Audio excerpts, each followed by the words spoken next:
This place is called Mary's Well. We know that this was one of the spots in the early town of Nazareth where the local people gathered their water.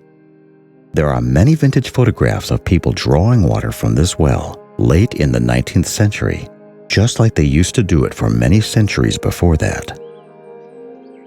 James Finn was the British consul in Jerusalem in 1853, and he and his company visited Nazareth and pitched their tents near this fountain.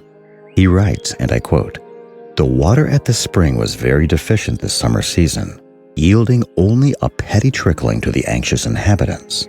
All night long, the women were there with their jars, chattering, laughing, or scolding in competition for their turns." Close quote. But even though this is called Mary's Well, this source of water, which became vital to the people of Nazareth, probably did not exist in Mary's time. You see, just a short way up the hill, about 150 meters to the north, is the Church of St. Gabriel. This is the traditional site where Mary first heard the words of the Archangel Gabriel. And there is a spring under this church that was probably the main source of water for this neighborhood.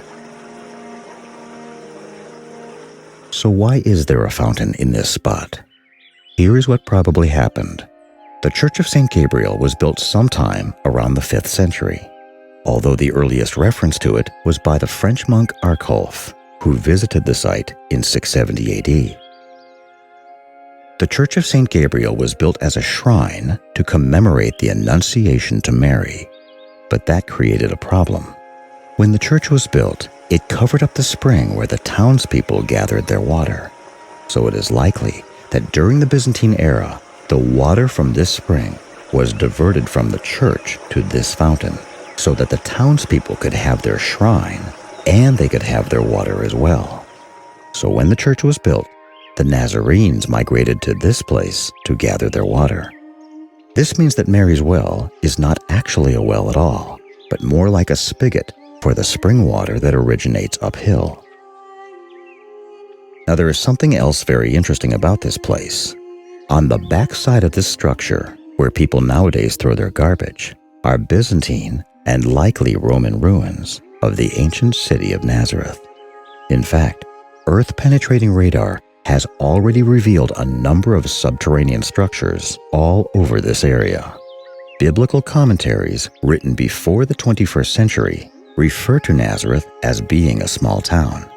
However, recent archaeological discoveries suggest that Nazareth was much larger than previously assessed. We'll talk more about this later in the Octagon Project. But the most important thing I want to tell you is this. There are at least 5 first-century homes that were discovered over a half-kilometer away from this site, downhill to the south. In fact, Mary's traditional home, currently at the location of the Church of the Annunciation, where she lived as a teenage girl, was on the far southern edge of the city. And the traditional home where Jesus grew up, which is currently under the Sisters of Nazareth convent, was a stone's throw away from the Church of the Annunciation. Now, since the rich people in town generally lived in the upper city, this suggests that the home of Mary, Joseph, and Jesus, being in the lower city, was probably in the poorer section of Nazareth. This implies that Jesus' family was not wealthy. But there is something else. Mary had to walk over a half-kilometer uphill every time she wanted to gather water, and this includes the day that she was addressed by the Archangel Gabriel. Now, there is a spiritual truth in this, demonstrating that God often uses the inconveniences in our lives to navigate us to the place where He can reveal His will to us. You see, when you are walking in Christ, and when you are living a righteous and a blessable life, you may wonder then why life is so difficult. It was difficult for Mary and for Jesus. The answer is simple. The purpose of God is not for you to live a life that is easy. It is to live a life that is holy, and wholly separated to be used by God. You are living the greatest journey, and one of the things about the greatest journey is that it involves walking uphill as many times as it involves walking downhill. And in Mary's case, walking downhill didn't provide much relief at all, because she walked uphill with a large clay pot, and she walked downhill with that same pot, now much heavier, because it was filled with water.